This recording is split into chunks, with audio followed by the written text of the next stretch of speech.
Paranormal M isn't just a channel. It's a gateway into the chilling unknown. Every story draws you closer to the whispers of something watching from beyond. Subscribe and hit the bell so you're never left wondering what's lurking in the dark. I once dreamt I was dying every night for 7 days straight.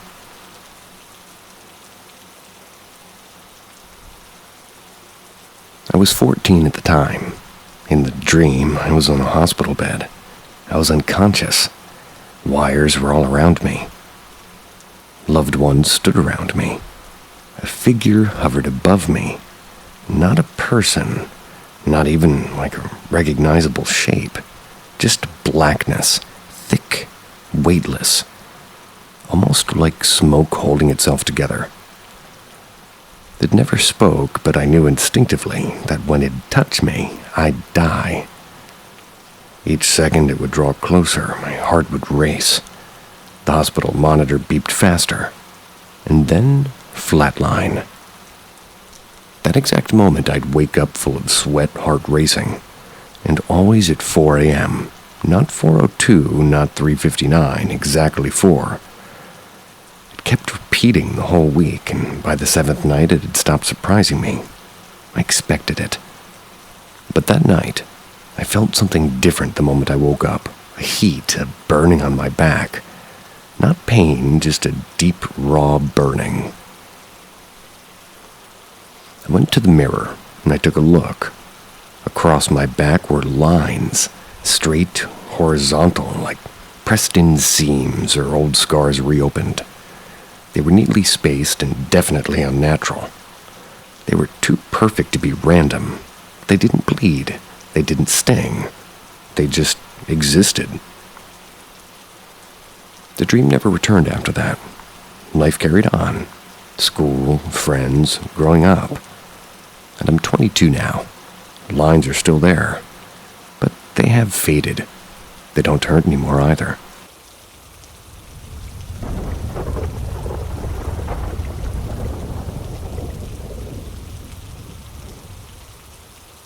My only paranormal experience. This happened to me when I was around 13 or 14. So, about 14 years ago. But I'll set the vibe. We had moved into this house when I was 6. I never liked it. Could never really settle in it. I would actually for months when we first moved in. I put myself to sleep by repeating, "There's no such thing as monsters." Anyways, 2 years later, my little brother was born. And that was when he was 3 or 4, he moved into my old room. I got the bigger room. He'd always wake up screaming, saying there was a man in the corner of his room trying to light it on fire. I could only get him to settle back to sleep if we put on Fireman Sam, the kid show. Even when he slept in my mam's room, he'd have these episodes waking up saying someone's in the corner and that there's bugs crawling all over the ground. So creepy. But we thought maybe a bit of night terrors or imagination. Fast forward another 5 or 6 years. I'm having breakfast. My mam tells me that she has such a strange experience the night before, and she was so scared she was going to sleep in with me. She said she was asleep but woke up to the sound of someone breathing in her ear. Now, in her sleepy haze for a few seconds, I thought it was my brother. Then I remembered he was at his dad's. She jumped up, turned the light on. Nobody there. So I went to school and came home to her burning sage in her room, and her room only. I was like, would you not sage the whole house? She only had a little bit left and was going to get more tomorrow. Grand. Didn't think much of it, didn't really believe her story either. Until the next morning, I was off sick from school with tonsillitis. Ma'am gone to work, and I was happily sitting in my bed playing The Sims. Then I felt it, almost a bubble feeling around the head, kind of like when you're underwater. Then I heard this really breathy breathing in my right ear. The one that if somebody was standing beside me, it'd be the ear that they'd be breathing in. Now, it wasn't a scary breathing. It was just big, deep breaths, and I didn't feel threatened, but safe to say I shit myself and legged it downstairs. I rang my ma, and I told her, and I stayed downstairs all day until she came home. Woman forgot the sage. Grant, I'll just get murdered. Thanks, Ma.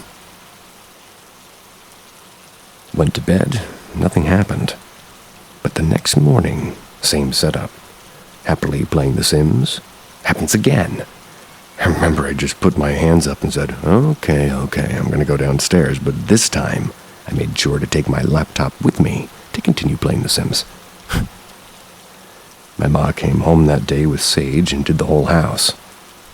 Didn't happen again after that, but a few weeks later, my nanny brought me a special heat-resistant mug for drinking green tea. That was sort of her thing. Ma'am and me were standing in the kitchen. We're talking and making tea, and I said as I was pouring the water into my new cup to make the tea, "Hey, I think the ghosts are gone."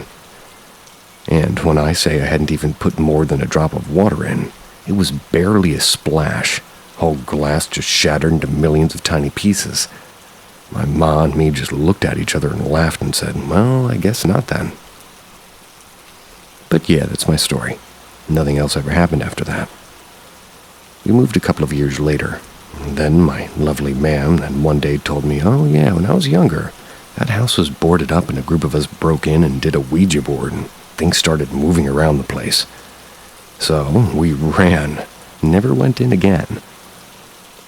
Sound Ma for opening a portal to the spirit world and having us all move in 15 years later. So yeah, that's my only paranormal experience. And hopefully the last.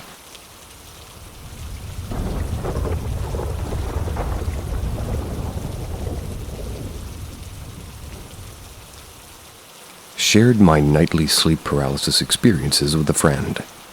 She referred to it as the hag. I'm concerned. I'm a 22-year-old man. Been experiencing nightly sleep paralysis for as long as I can remember. At this point, it's almost normal for me. But that doesn't really mean I'm used to it. It's still deeply disturbing. I can only sleep on my back or with my back against the wall because any other position makes me feel like someone is touching me all over, even though I'm alone in my room. What makes it worse is I wake up into sleep paralysis and I have no memory of where I am or how I even got there. I'm in an unfamiliar place, unable to see my surroundings clearly, and I always feel like someone was with me just before I woke up.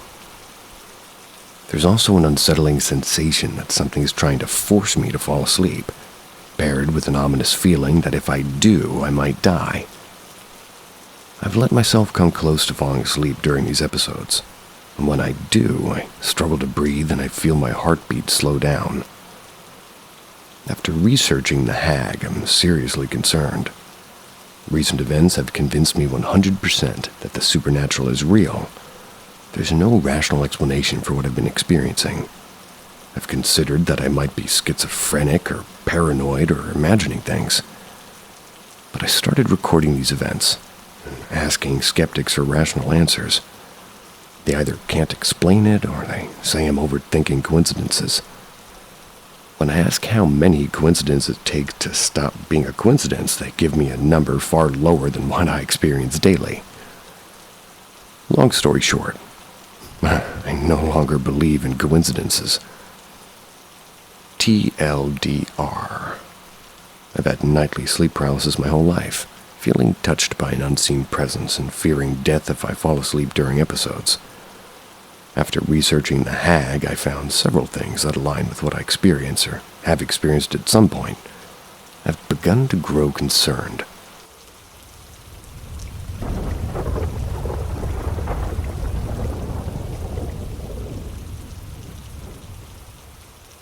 Strange noises and bad feelings at my girlfriend's house.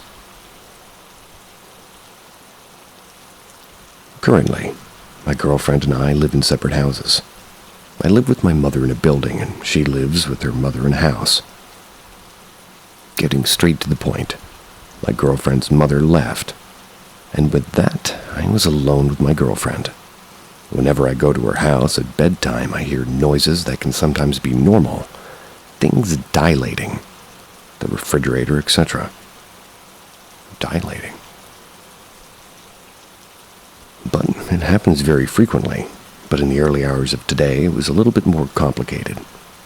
We went to sleep around 00:30, which I think is 12:30 a.m. And so far so good. But she falls asleep very quickly, and I always take a while to fall asleep normally. And at her house is even worse due to the noises.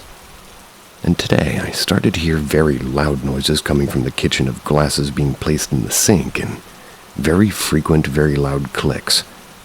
Till a while later, the peak, 3 strong and loud knocks that seemed to come from the hallway or kitchen.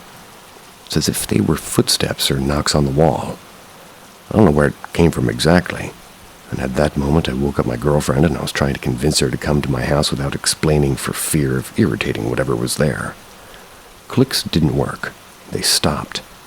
From the moment I managed to convince her, we ran to my car, and on the way I explained what was happening. She told me that she also heard the noise of something hitting her window. She believed it was the wind, though. Well, right now it's around 3 a.m., and I'm in my bed writing this, next to my girlfriend, who finally managed to sleep after all this shock. Window wind, though.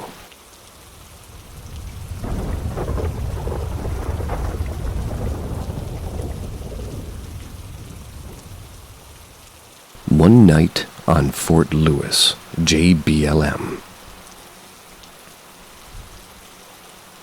I was stationed at Fort Lewis, JBLM, for about 4 years, and in my time there I've experienced some weird things. One that sticks out was a windy, gloomy night in August. I was laying in my bed one hot, sticky night in the barracks. I lived on the 3rd floor. The buildings didn't have AC, so I had my window open, big fan propped up in the window. Though the fan made a rattling sound sitting in my window against a metal frame, I kind of got used to it. It even became kind of like white noise for me to sleep to. Well, on this night, I noticed the rattling sound was fading in and out, so I assumed it was due to me fading in and out of sleep. At some point I noticed that my white noise was no longer going, so I looked at my window, which was at the head of my bed. As my eyes focused on the white fan in the pitch-black room, I'd come to realize that the fan was hovering or floating about 2 inches off of my window frame. So once I figured out what it was I was really seeing, I snapped back to my sleeping position, trying to convince myself that I didn't see what I just saw. Despite what I saw bothering me so much, I tried to get back to sleep. A few minutes after falling asleep, I feel my undershirt begin to come undone. I just figured I was moving around a lot in my sleep. But as I'm tucking my shirt in on one side, it begins coming untucked on the other side. It was like something out of an episode of Looney Tunes, except it was not really that comical, and it was kind of terrifying. At the same time, I had a plug plugged into a socket in my oversized closet. That's where I stored my oversized desk that illuminated green when plugged in. And as I lay in bed staring at the ceiling, I hear what sounds like something sliding back and forth over and over again, and I can see the green light turning on and off repeatedly out of my peripheral vision. When I decide to look into my closet, I indeed see the light going on and off. After a few seconds, my eyes focused on what I was looking at. I saw my desk drawer sliding in and out, which was in front of my green-lit plug. Almost forgot to mention, I had a senior NCO who was a devout Christian. He told me once at a church event or Bible study, I can't recall which one, the pastor blew up a pentagram and a U.S. map to kind of an equal ratio. That's where one of the points on the star landed damn near right on Fort Lewis. Add to that, at the time, Fort Lewis, JBLM, had the highest suicide rate in the entire military.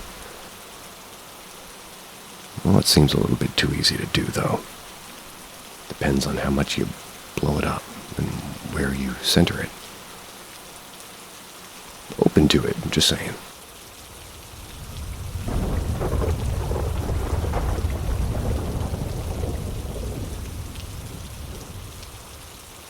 My paranormal encounter at Dearborn, Seattle Goodwill. Back in 2013, I worked in the oldest flagship Goodwill store. It was located in downtown Seattle. Twice a week I would work the overnight shift, and let me tell you, this place was haunted. There were so many unexplained happenings that I experienced that it's hard to pick one. One night between 12 a.m. and 1 a.m., I was cleaning the back area of the store, which was only accessible by employees. Keep in mind, this store was a huge 3-story building. I don't know the exact square footage, but I would say somewhere around 100K square feet. I'm about halfway between the north wall and the south wall of the back room, and I can clearly see someone I don't recognize. Not an employee, I assumed. I was walking around an area they shouldn't be. From a distance, I could clearly see this person was dressed in older attire. It looked like late 1800s to early 1900s clothing, but I paid it no attention. After all, I'm living in hipster Seattle, so I called out to him or her, and I was just trying to say that they weren't allowed to be back there. Then I watched this person look over their shoulder at me, then continued to walk into the manager's office, which was a big no-no. So I sprinted to that end of the store, catch them before they got into something that they had no business being in. When I got to the end of that store, there was no one in sight. But there was a door that led to a sort of courtyard break area kind of thing outside. The walls in this area were like 20 feet high. There's no way in hell this person could be scaling their way out of there, especially as quickly as I got there. Not to mention, this courtyard was boxed in on all 4 sides by Goodwill itself on 2 sides, and 2 other connected buildings, essentially blocking this area off from the outside, so I was perplexed, to say the least. What messed me up the most was the fact that I'm certain I heard the door leading outside close behind whoever went out there. And before you say it was the door closing behind me, there was no door leading to the manager's office. Needless to say, I was in shock. I had to gather myself before I continued with the rest of my shift.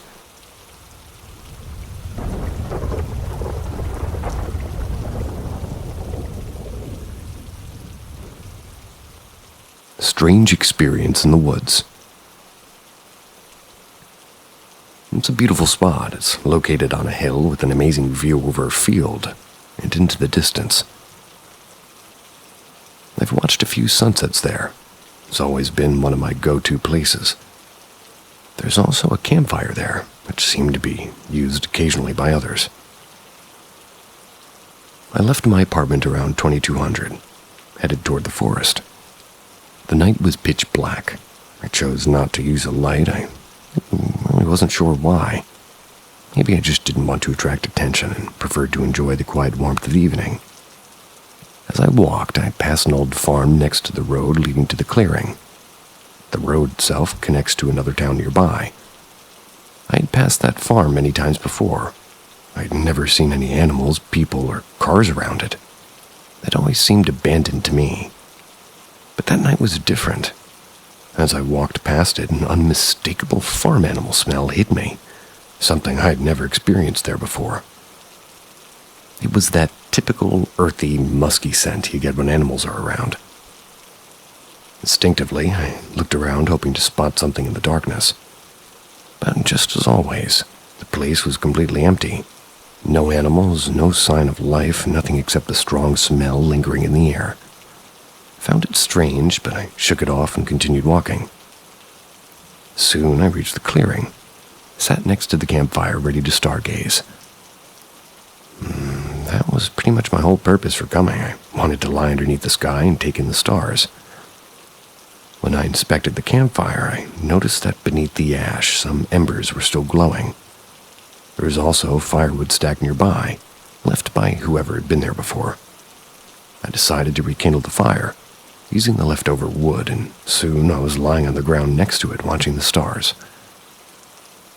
For about 2 hours until midnight, I enjoyed the peaceful night. About eventually I ran out of firewood. I didn't feel like venturing to the woods for more, so I let the fire die out and allowed myself just to drift into the quiet darkness. Then suddenly, I heard footsteps. They were coming toward me from the gravel road, loud and distinct in the silent night. The fire had burned out completely. The moon was dim, leaving everything in near total darkness. I couldn't see them, and I guess they couldn't see me. But as I lie there in the ground, hidden by darkness, I listened closely and I tracked their movements by sound alone. As the footsteps passed me, I got up and started following them. It wasn't strange to me at the time. I was heading home, and they had just happened to be going the same direction, toward my town. If anything, I felt a strange sense of advantage. They didn't know I was there, but I knew about them.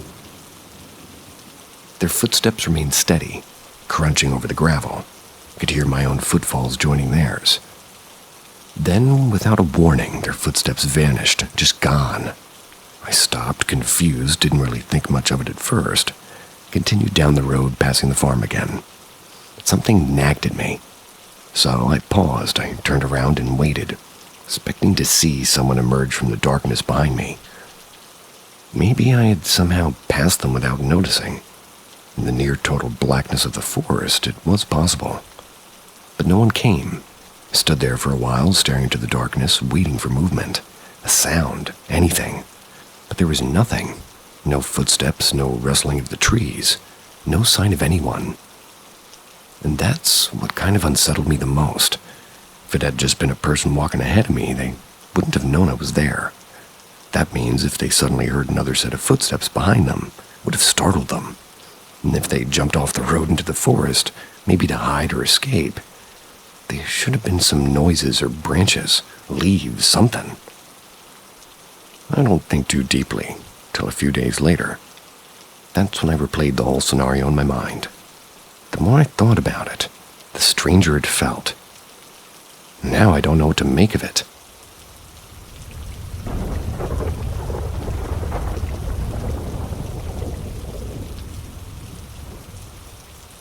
Seeking similar situations. When I was 13, I had an experience that still leaves me unsettled to this day. My grandparents owned a cattle farm in Oklahoma. It had over 400 acres of land. The farm was very secluded, surrounded by woods and open pastures. A peaceful yet eerie place. One day, I'm walking from my grandmother's house to meet my cousins halfway. They lived just about a mile, maybe, from where the dirt road to my grandmother's property began. As I was walking along the dirt road, something caught my eye. It was a figure, a human-shaped one, but completely black, as though cloaked in shadow. It ran across the road in front of me at an unbelievable speed, moving so quickly, I barely had time to process it. It didn't stop or look at me. It just darted into the woods and vanished within seconds. I froze in place, not sure what I'd just seen, feeling both shocked and deeply unsettled. My heart raced and I couldn't move for a few moments. What was it? Why had it shown itself to me? These questions have stuck with me ever since. Soon after, my cousins appeared over the hill, coming from the opposite side. They didn't see anything, but when I told them what I'd experienced, they seemed to lie about seeing it themselves. Their reactions didn't match the seriousness of the situation, and I knew they hadn't really witnessed anything. Even now, I wonder if something would have happened differently if I'd been alone longer. I can't help but feel that the encounter was meaningful in some way, like I was meant to see it. Whole things never really fully left me. I know what I saw was real, even if I still don't fully understand it.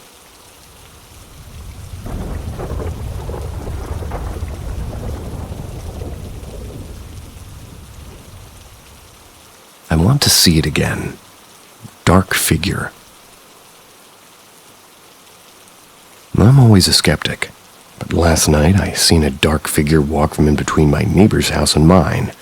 It turned, walked up to the front door of my neighbor's place, stood there for a moment, and by the way, nobody's home next door right now because they're sort of out of the province for a few days. I'm also in a small village of 500 or 600 people. It's 3 a.m. and nobody should be going up to that door. Me, being the guy I am, started to approach this person. I was outside for a smoke, woke up abruptly for no reason last night, and had a kind of heavy craving for one, which is fairly normal at this point. I exclaimed, "Excuse me, can I help you?" I'd taken 3 steps toward my neighbor's place. The person disappeared right before my eyes. In disbelief, I rubbed my eyes, then again, because what the heck? The front of the house and the side is illuminated by a small solar floodlight. There were no shadows cast by the moon. It wasn't even out last night. There was no wind to blow trees around. Nothing that I can try now to think of really wouldn't cause me to mistake a shadow or a bin for a person. I turn on my phone's flashlight and I walk over. I check the door and it's locked.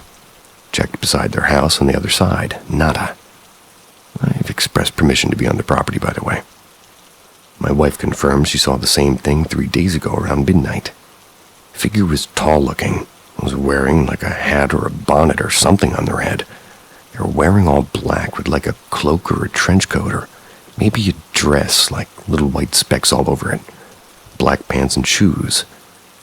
The figure didn't turn toward me. I couldn't see a face. I don't want to see this again. I hardly believe that I seen it the first time. Any tips for doing this? Should I just sit outside for a few hours watching the front door? Would hanging around scare it off? I don't know. I just need proof that this wasn't my eyes playing tricks on me, apart from my wife seeing the same thing a few days ago. Also, do digital cameras pick up the supernatural, or should I go buy disposable with a flash?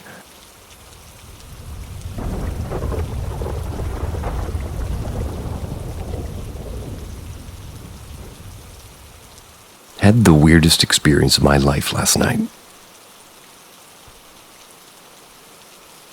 Me and my girlfriend always sleep, well, as they're putting it, sleep on FT. Sleep on foot, due to us being long distance.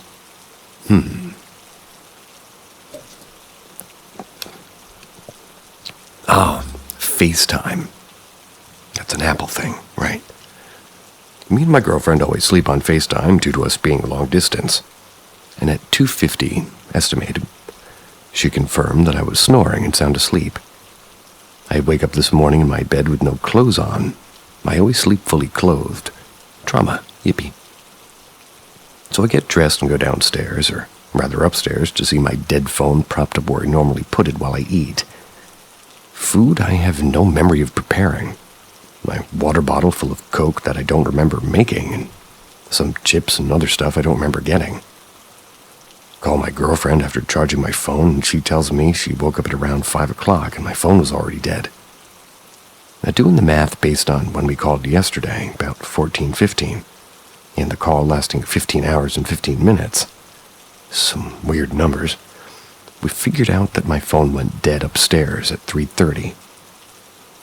My phone on FaceTime will last 2 hours fully charged, which LK it was, because that's what it was when I fell asleep around 11. But what I'm gathering is at some point between 2:50 and 3:30, I made my way upstairs without my knowledge. I've read a bunch of stories and stuff about spirits requiring energy to function, and people's batteries getting drained when spiritual activity is occurring.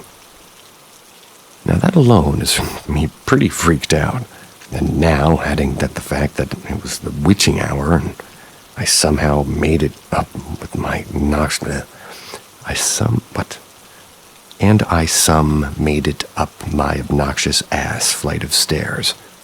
And I perfectly prepared a full-on meal. I'm kinda coming to the conclusion that I was possessed in some sense. I've no experience with this stuff, no history of sleepwalking or mania. I would really appreciate some guidance as to what might have happened, but I'm truly and honestly freaked out. I have my own thoughts, and I'm gonna keep them.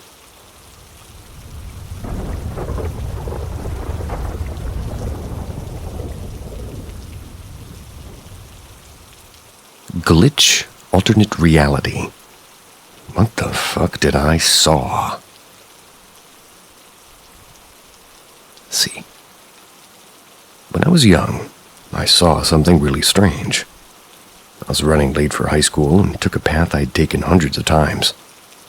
It's just a street that ends on the side of a park that's surrounded by a wall. It's like a big T, sort of like the top part being the wall, and you can turn left or right. Walking just ahead of me, there was a man with short hair and a sort of bag pack. Instead of turning left or right, he just walked toward the wall. The wall is about 7 feet tall on the side of the road, but about 2 feet tall on the other side. So you can easily see the road side people walking in the park and the benches. This guy didn't walk through the wall. It looked like he was still walking. Like one of those things you see in video games where a character is stuck against a wall and starts walking just a few feet above the ground. Then he vanished. I was shocked. Ran toward the wall. I looked around. There was no trace. And I was not high enough to look clearly into the park, so I just assumed that I was tired and he climbed over the wall weirdly. A few years later, I'm in the area, and I noticed the same guy walking just in front of me. Different outfit, same bag, same haircut, and I don't know, I just knew it was him. So I followed him. Followed him to that same place, and the same shit happened again. I nearly lost it. Took me a few seconds to compose myself. I ran over to the wall, and I was not able to really jump to the other side, but I was able to grab the edge and take a look. He wasn't there, and there was nowhere to hide, just grass, some thin trees, and maybe a bench. The thing about the guy is that both times I saw him, I noticed that he knew where he was going. So I ran toward the park entrance that's just about 40 yards away, went in the same direction trying to intercept him. On the other side, there's a big plaza. And again, nowhere to hide, and strangely, at that hour, it was nearly empty. No trace of him. Not by the road, not at the end of the street. I mean, he was wearing a very particular outfit. Easy to spot. But he was gone.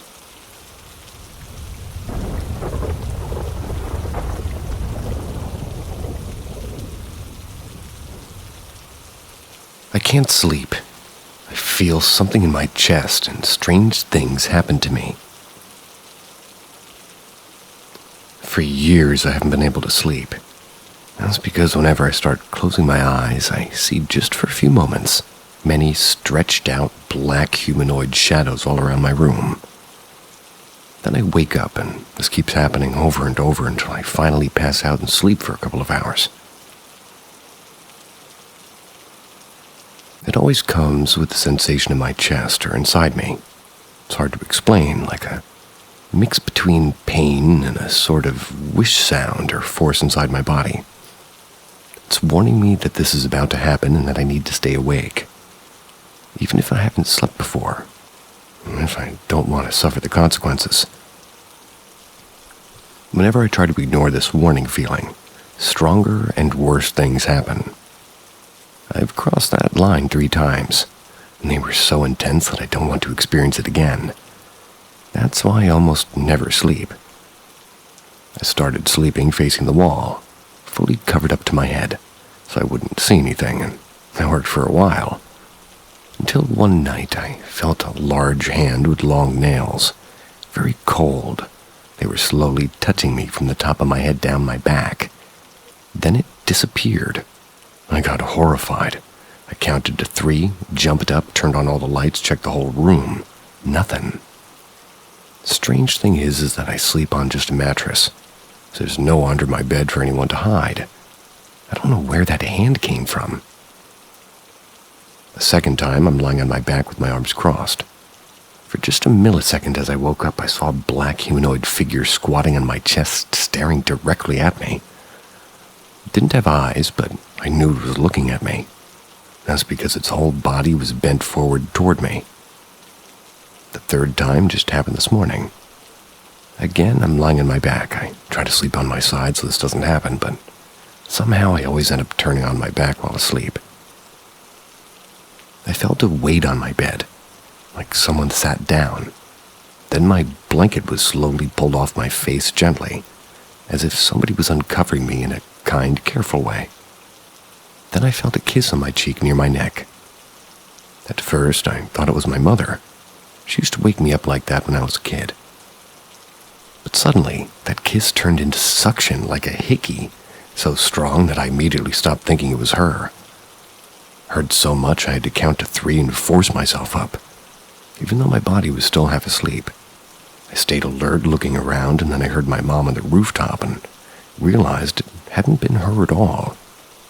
All of this happened because I ignored the warning feeling in my chest I mentioned earlier. The one that tells me you have to stop sleeping now.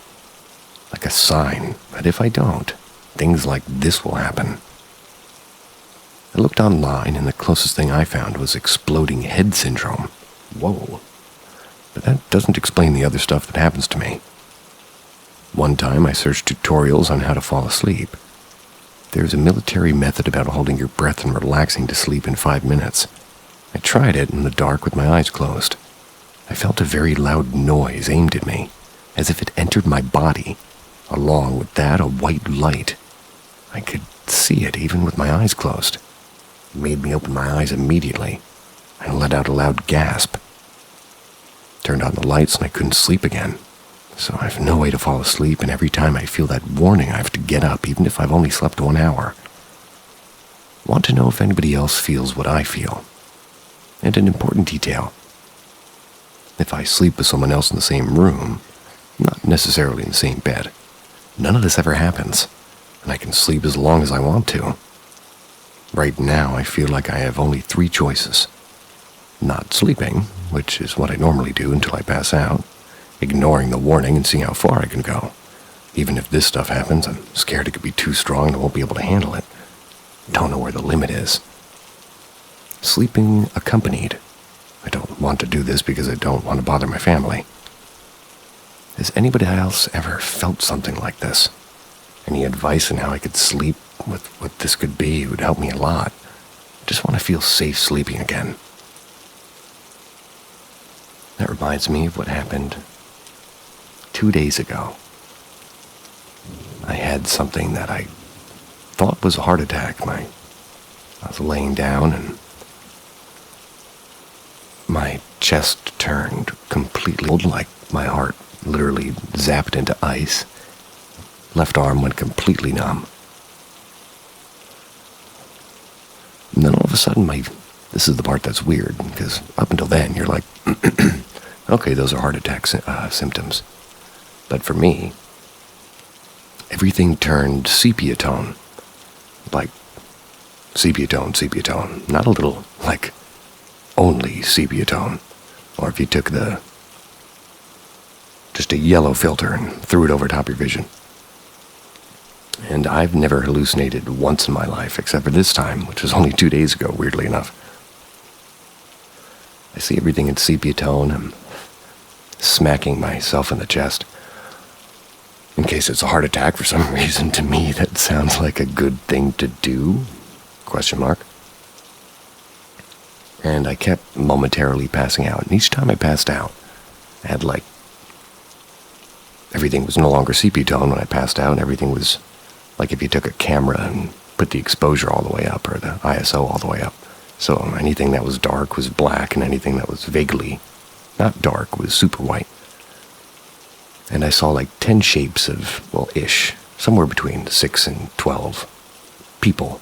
And every time I would pass out, which would be only for a couple of seconds, you'd see them kind of rush from across what I assume is a room to sort of standing over me. And I just kept asking, or rather not asking, I kept saying, I don't recognize you. Over and over and over again. And then I'd wake up and I'd be like, still can't move my arm.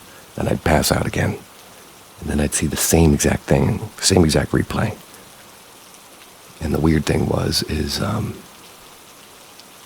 their haircuts. And the other weird thing is I really didn't recognize anyone.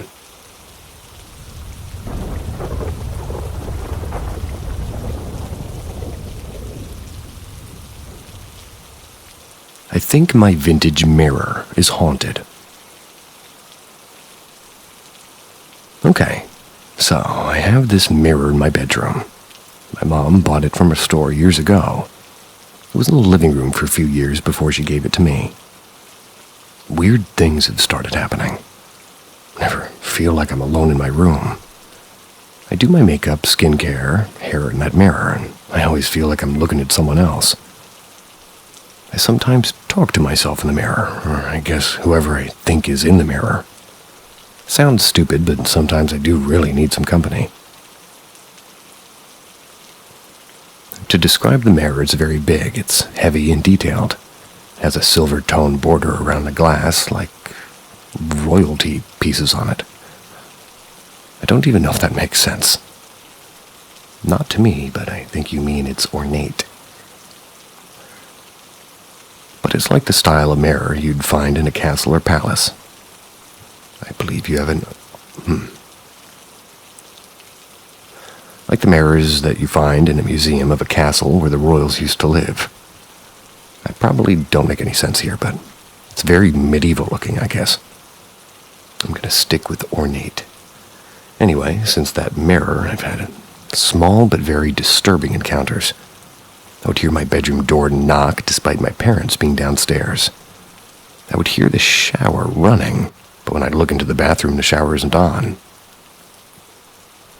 My blinds have blown in the wind, although I closed my windows.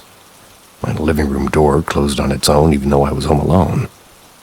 I wake up with scratches and bruises on my legs, even though I sleep alone. I brought this up to my parents. They said they've had similar experiences in the house, and this one time my dad heard footsteps upstairs. Thought it was just me at first. Before remembering, I wasn't home because I was in college. My mom would catch someone in the corner of her eye walking across the upstairs hallway. That's when she passed the stairs. My sister's been acting strange lately. She doesn't live with us from being much older than me, but she said she doesn't like coming over anymore. She won't tell us why, she just says, "I just don't enjoy it as much anymore." Or something like that. Changes the topic. I don't know, I feel off lately.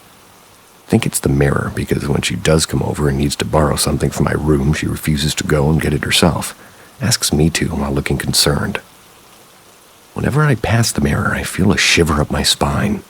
Like something is waiting for me to look at it. I don't know. Probably all in my head, and I'm overthinking it. But I am quite spiritual, so I do believe the paranormal is involved.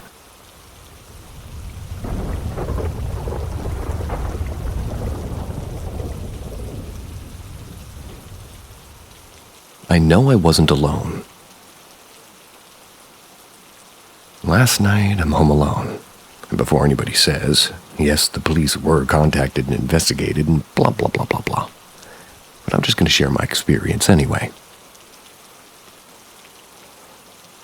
I was home alone last night. My parents were out at an event with their friends, so I had to stay home and watch the house. Not long after they left, I drove, and I'm 17 by the way, I drove to Subway to grab some food before heading home. To be honest, I'm not an easily scared person or anything like that. But I don't know, I get such an off, empty feeling when I'm home alone. That's because I never feel like I am alone. After eating my food, I watched some TV in the living room for a bit. But then I heard sounds from upstairs. They sounded like light footsteps, kinda. I paused the TV and I listened. The footsteps stopped. And not to sound too corny or full of myself, but I'm a bit built and won't go down without a fight. So I gathered the courage to head upstairs. But of course, with a knife, because I'm not dumb enough to leave myself open like that. I checked the whole upstairs, and no one was there, and yeah, I checked the closets, under the beds, and everywhere somebody could be hiding. No one. I let out a small exhale of relief, because if I did end up finding somebody, I wasn't ready for what it would be like. It was getting pretty late, so I switched the living room TV off, locked the house up all right, and made sure nothing was unlocked, including all the windows. Then I went to my room and watched TV there. Everything was fine until I heard light knocking. I looked around to see where it could be coming from. My bedroom door was open and my closet's built in a certain way where nobody could possibly fit in there since it was shelves and not an open space. I examined the house again and still nothing. I was getting a little annoyed. Went back into my room, but then heard someone calling me. It sounded so much like my dad's voice. I knew it was because my dad has a thick Italian accent with a deep tone. It was definitely him. But it was so weird. That's because I didn't hear my parents come home. I was about to check it out before realizing that every time he called my name, it sounded exactly the same. My heart absolutely sunk when I realized what presence I was in. Quickly shut my door, and since it doesn't have a lock, I blocked it with my unit. I called my parents, and they contacted the police. The police showed up about 10 minutes later from the station, not being far from my house. Checked out my window to make sure it was actually the police before heading downstairs and opening the door. I reported everything to them, and they told me they would patrol the area after searching my house top to bottom. No one was found. There was no break-in because nothing was stolen, no doors or windows were unlocked or broken. It wasn't a person, it was a mimic. I know it was. I've read plenty of stories and seen dozens of clips of mimics being caught on camera. I didn't sleep last night. Even after my parents came home, I was so on edge because I know if I left my room from being fully believing it was my dad, I probably would have been killed. You blocked the door with your unit. Never heard that one before.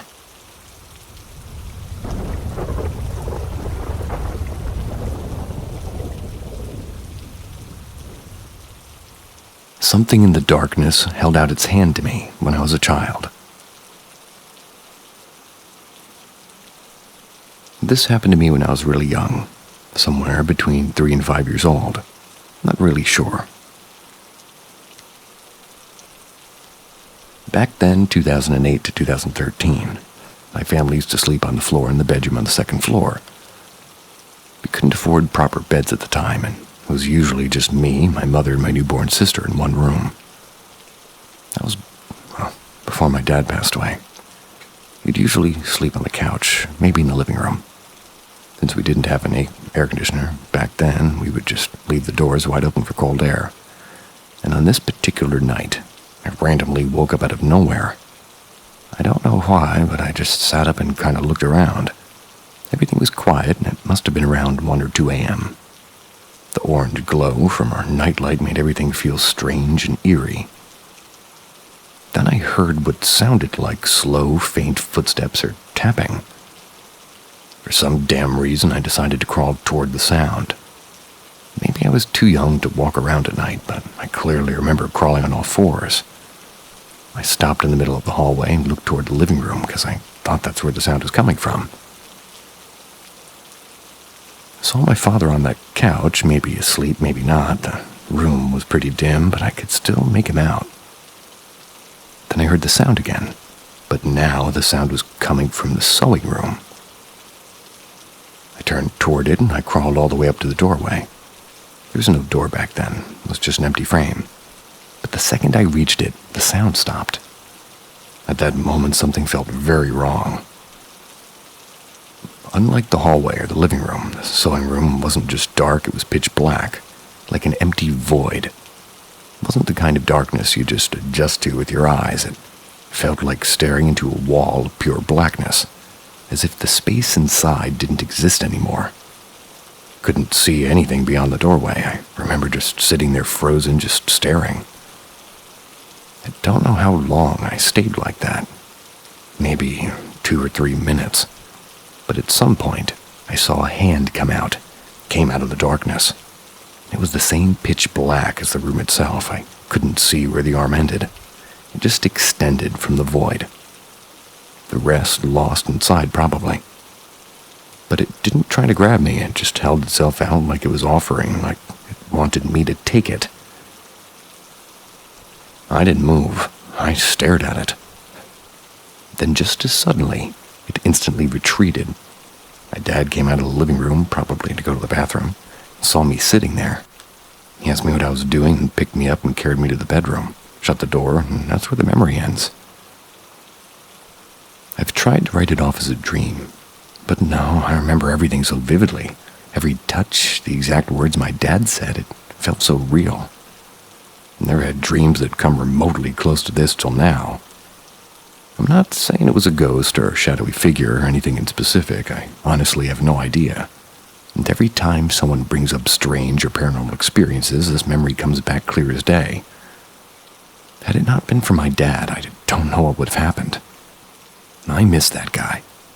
Hope he rests well.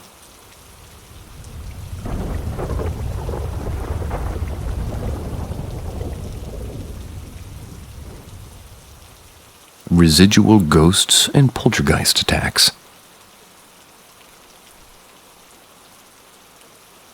When I was growing up, I could see ghosts. Not just one, but 2 or 3 different ones, each distinguishable from each other. A man had died at my house before he moved in. I believe the other 2 had died in my neighbor's house.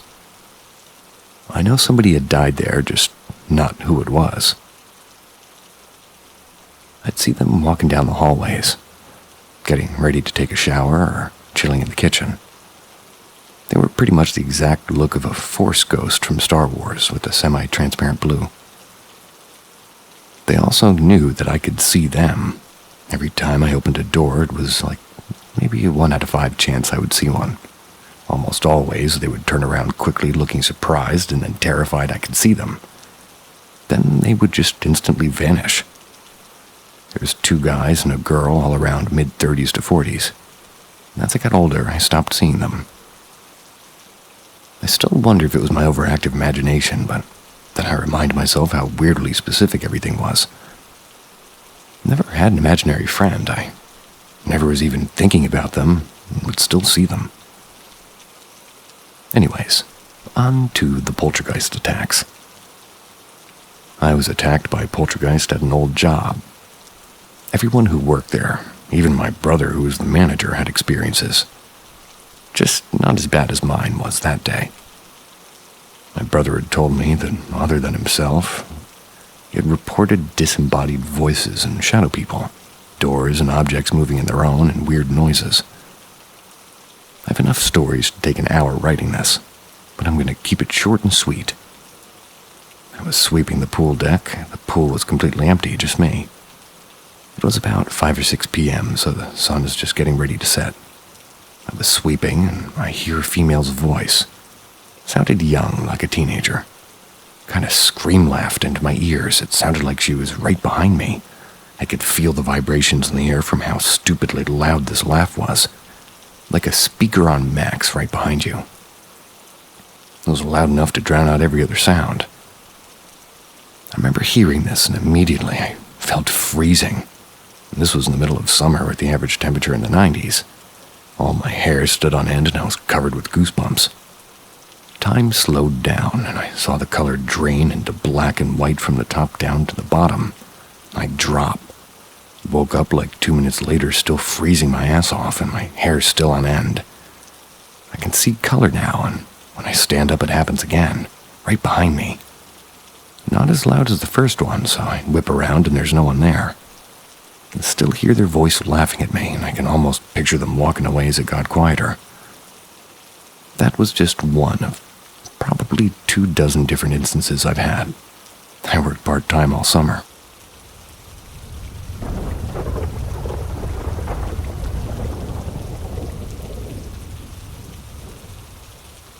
My parents and ghosts.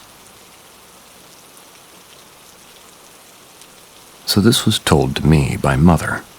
This happened a long time ago in Poland. This was before I was born. Can't remember the exact date. For some context, in my hometown there's a place that the locals call Death Mountain. In reality, it's more of a collection of hills.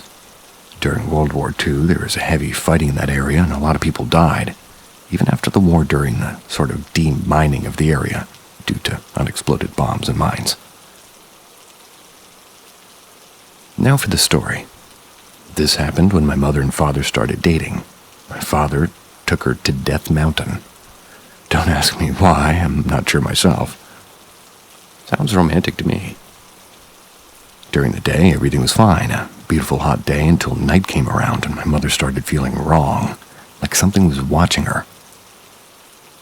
After a little bit of time, she looks toward a small collection of trees and bushes, and my mother told me that she felt very bad, like something something was looking at her and telling her to leave. So that's what my parents did. They left. Some years later, my father returned to that same spot with a metal detector. He likes looking for war items. He found in that same spot the remains of 2 or 3 Soviet soldiers. I personally never went there, mainly because of the fear, and I do believe in ghosts, and I did have some encounters. My mother's story is one of several from other people that I believe that Death Mountain is haunted. You wouldn't believe how many places in the world have these little buildings that you're supposed to return like unexploded bombs to. I was driving past and I was like, what does that say?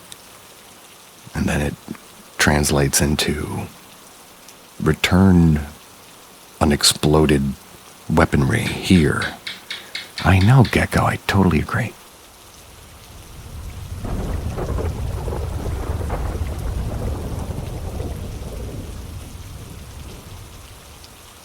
I journaled my paranormal experience as it happened. First time in a long time, I was scared.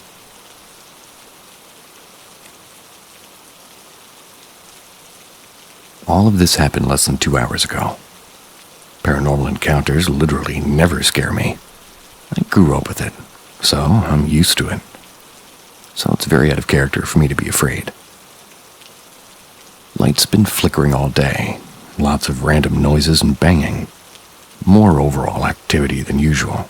Seeing more things than usual today, too. Everything further happened between 3 and 3:30 in the morning. I blew out my evil eye protection candle. I lit it to keep all the activity at bay. And only minutes later, there was the sound of something falling upstairs. Went halfway up the steps to check it out. Turned right back around when I felt the powerful, strange, but not negative, just forceful, energy was coming from the guest room. I woke up my fiancé and came with me to check it out, and I brought my clear quartz necklace. I saw it standing in the doorway, just a black figure, walked directly toward it with a very prevalent fuck-off energy. It disappeared when I was only a few feet away. My fiancé went to bed, and he was sleeping on the couch to be closer to me, and I let the dog out.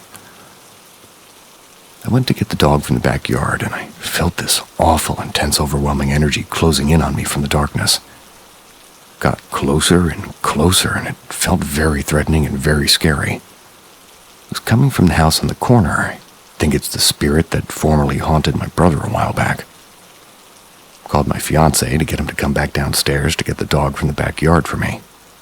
I was too scared to do it myself. Out of character for me. Spirits rarely frighten me. They came down and made it go away. Once it was gone, I started to cry. Also out of character. Don't remember the last time I cried. He said it was trying to frighten me to get in the house and thought it would succeed because I was alone and I'm in the weak link due to me being the most sensitive and in tune. He put a very, very strong protective barrier around the house. Stronger than usual. Probably because I cried because of the spirit. 20 minutes passed, my fiancé went upstairs with the dog, and I stayed downstairs. He called me to tell me about something he saw on a video, and during the call, I saw the negative spirit through the window next to the front door. It was very clearly a face. More solid than I usually see. In the expression of a furious snarl, staring right at me, and it frightened me. My fiancé made it go away and stripped it of its power. He chased it away from our property altogether. It's currently very weak, cowering in the house in the corner. A few minutes later, I got nervous. I asked him to read the energy of the area, and he told me that the spirit, he was making it known to him that it's upset. He made it stop, and it's finally over. We pieced a lot of things together when it was finally over, and spirits in our house have been trying to warn us all day about this other spirit's plan. I figured out what the spirit in the guest room was trying to do. It was one of our male house spirits very forcefully trying to tell me about the malevolent plan of the negative spirit. We didn't think anything of the activity all day, so he took dramatic measure that would usually be very, very off limits. Must have been Matthew, one of the most active and protective spirits, a spirit guide of mine. This makes sense because that happened right before everything else went down.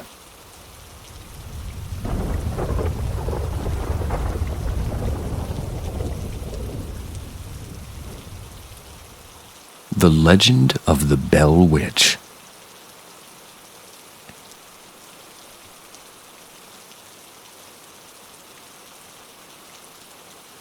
The legend of the Bell Witch takes place in a small, rural part of northern Middle Tennessee called Adams.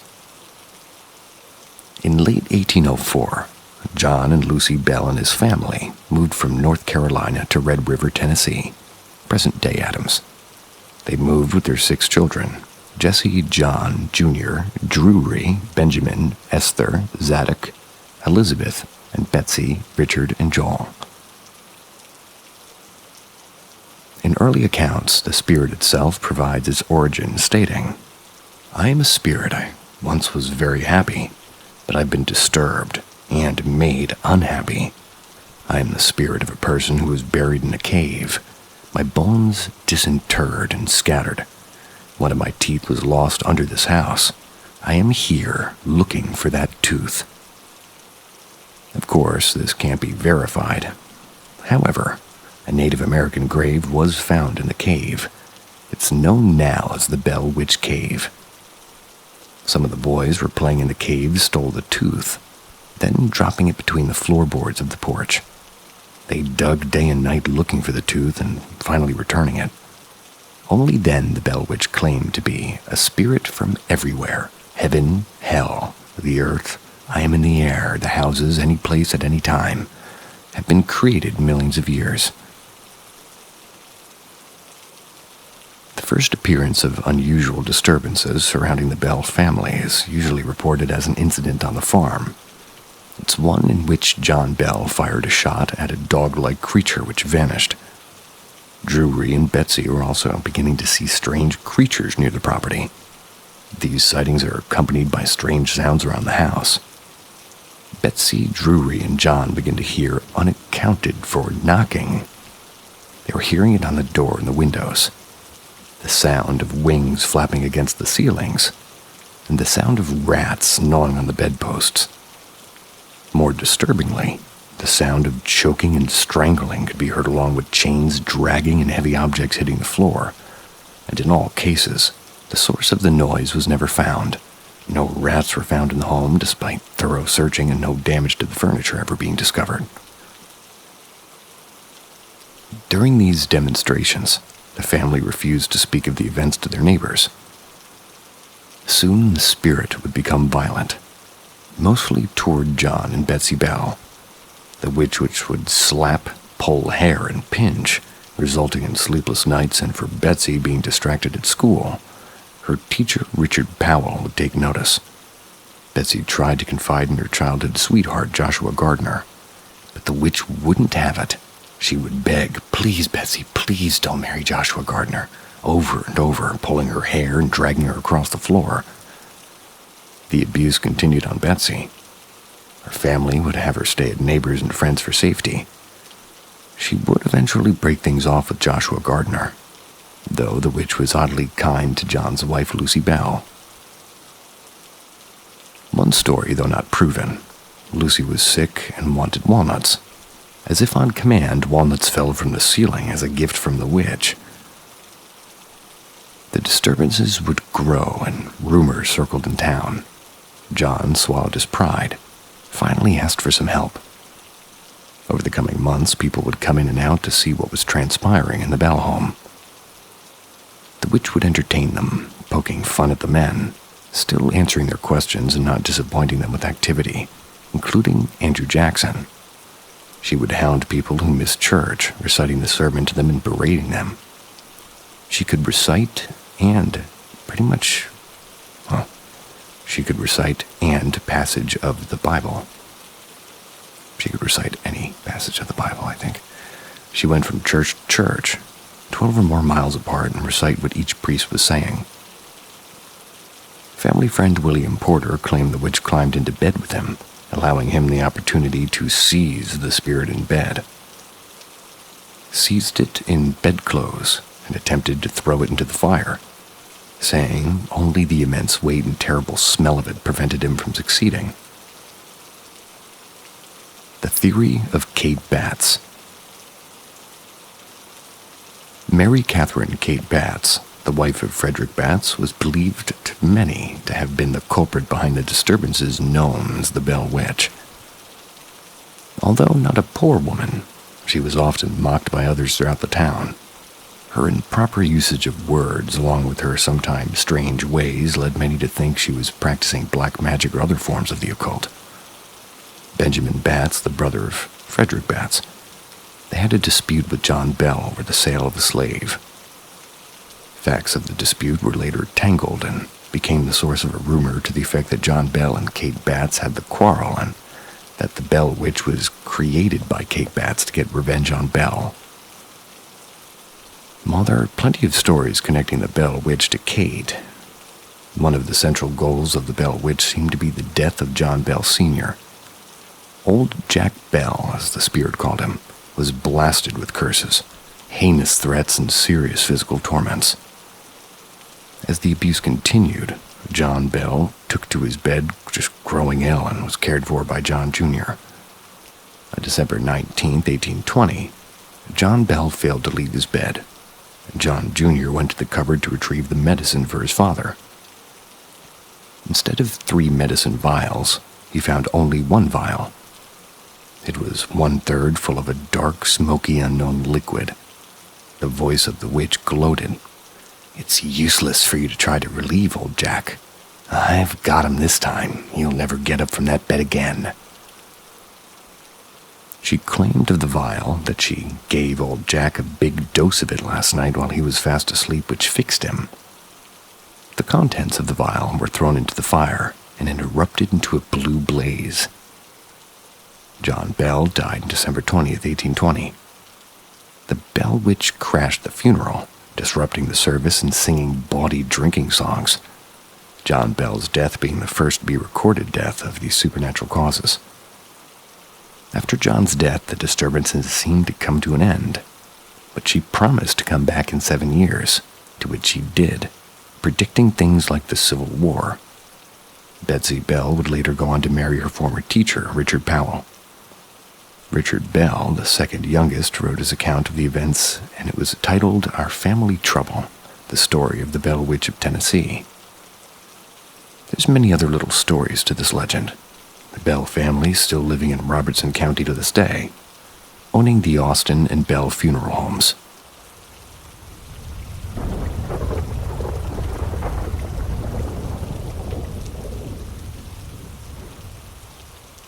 My mom, who was sleeping next to me, couldn't see what I saw that night. I'm from an Asian country, and this happened when I was around 13 or 14. At the time, I had been very sick and bedridden for 3 days. I was following my doctor's advice.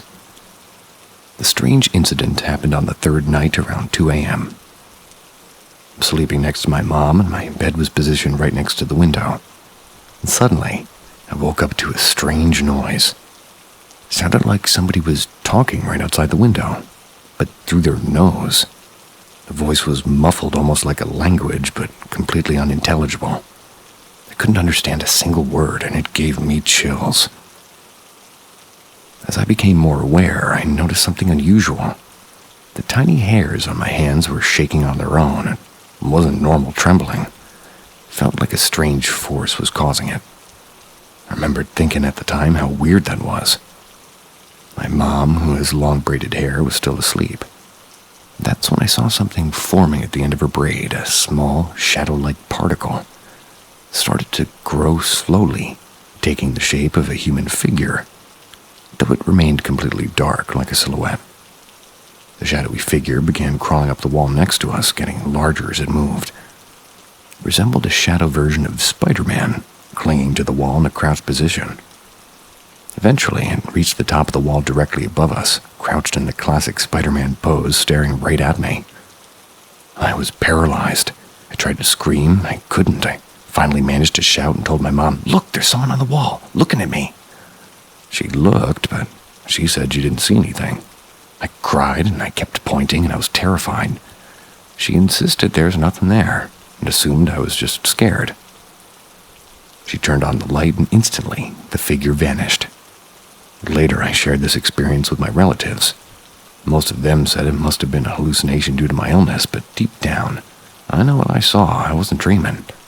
I wasn't confused. I still don't know what that thing was, and to this day, I haven't forgotten it. Being sick can definitely give you hallucinations.